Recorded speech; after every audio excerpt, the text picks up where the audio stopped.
It was a bright Saturday morning when my family first moved to Maplewood. Quiet streets, kids on bikes, neighbors waving. It felt like paradise. For the first time, I thought, we're finally home. But dreams don't last forever. Brenda, HOA president, clipboard in hand, smiling too wide. Welcome to Maplewood. We like to keep things uniform here. Asterisk, I'm sure you'll understand. And then, 2 days later, I opened my mailbox and froze. A $5,000 fine for my backyard fence. The same fence half the neighborhood already had. That's when I realized this wasn't about rules. It was about us. Then I did something with them that you can't even imagine. And Brenda started begging me for forgiveness for the cruelty she had done to me and my family. To know what Brenda did to me and how she did it, watch the video till the end. The first week in Maplewood felt like a dream. It was late spring, the kind where the air smells like fresh-cut grass, and everyone's windows are finally open after months of cold.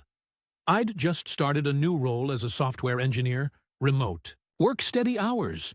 For the first time in years, I wasn't living out of airports or late-night offices. I could be home, with family.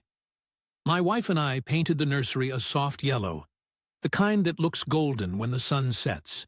We made our first grocery run to stock the fridge. Milk, cereal, way too many frozen pizzas. That weekend, we hosted a little backyard barbecue.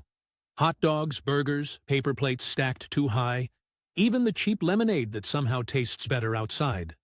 Some neighbors came by, smiling, introducing themselves, bringing welcome pies. Others just stared from across the street. Not rude, not friendly, just watching. You ever get that feeling that someone's sizing you up even when you're trying to fit in? Neighbor Tom, kindly, Welcome. If you ever need tools, just knock.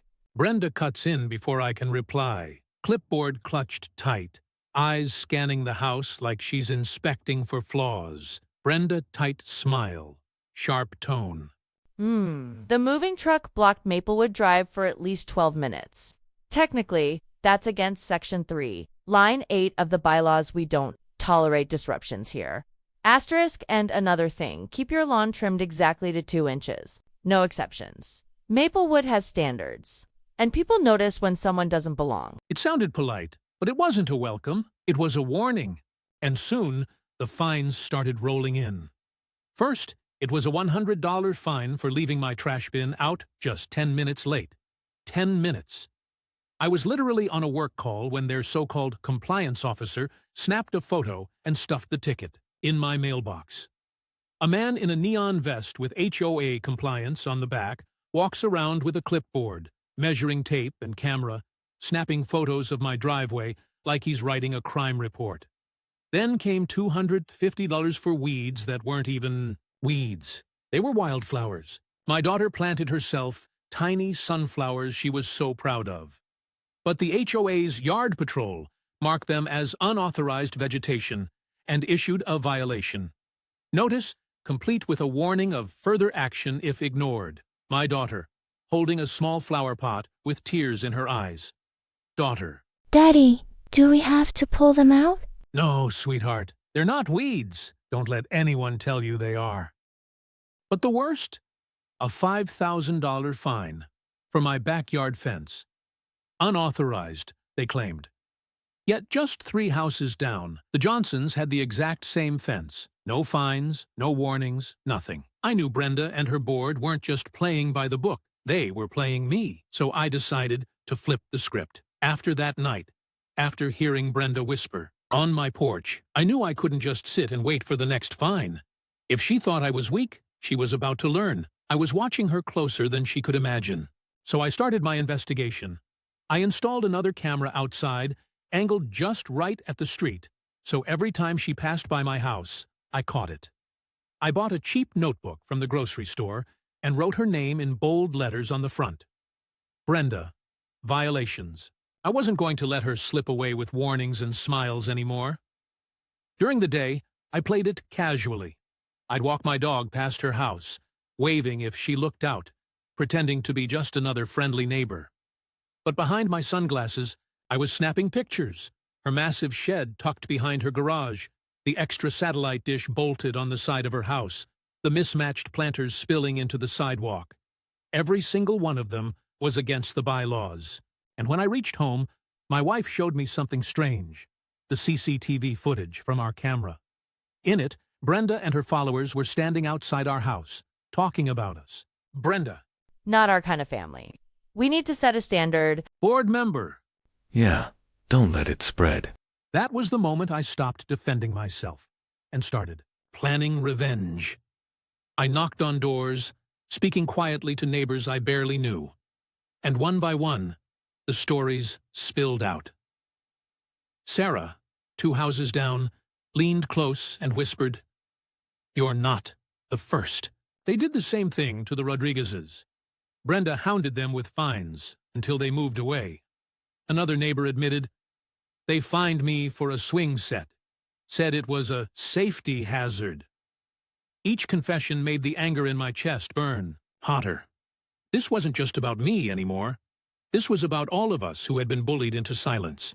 So I built my arsenal: photos, audio recordings, screenshots of emails, a binder thick with violations committed by the very people sitting on the HOA board. Piece by piece, I was stacking the deck against them. And every time I walked past my fence, I ran my hand along the wood and whispered to myself, "This isn't just a fence anymore.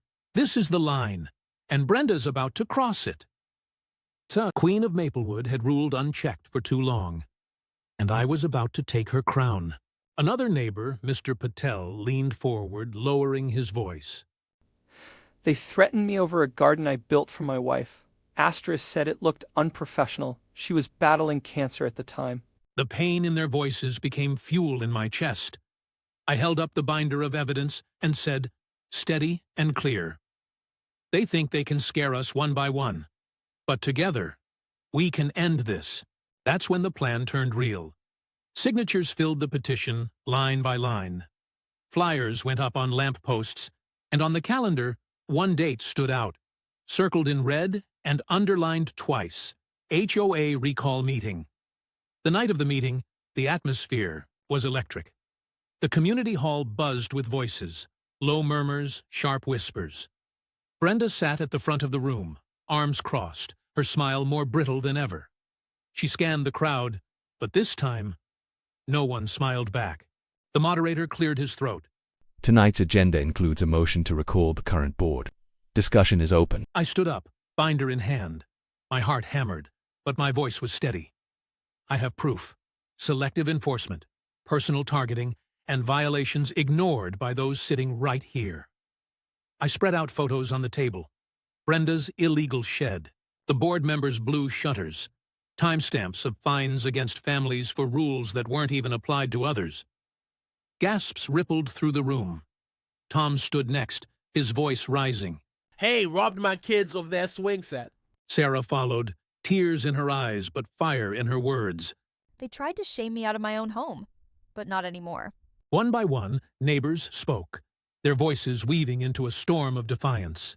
Brenda finally stood, her face flushed, her voice trembling with forced calm. This is ridiculous. We've always acted in the best interest of Maplewood. Her eyes cut straight to me, sharp and cold. But let's not pretend here. People like him don't understand what this neighborhood is about. He's not like us. He doesn't belong. And if anyone here thinks siding with him is a good idea, just remember, I put a $5,000 fine on him. And I can do the same to you. But the crowd wasn't buying it. Someone shouted, "He is with us, and we are with him, and the rules are equal for everyone, and the rules that made by yourself. Then why don't you follow your own rules?" The moderator raised his hand for silence, motioned to recall the board. All in favor, voices thundered back, layered. The moderator's gavel cracked against the table. Motion passed. Brenda's face drained of color. For the first time, she had no power. And just like that, my $5,000 fine was erased. But more importantly, Maplewood had a new beginning. Today, Maplewood still has an HOA, but it's different now. Fair, transparent.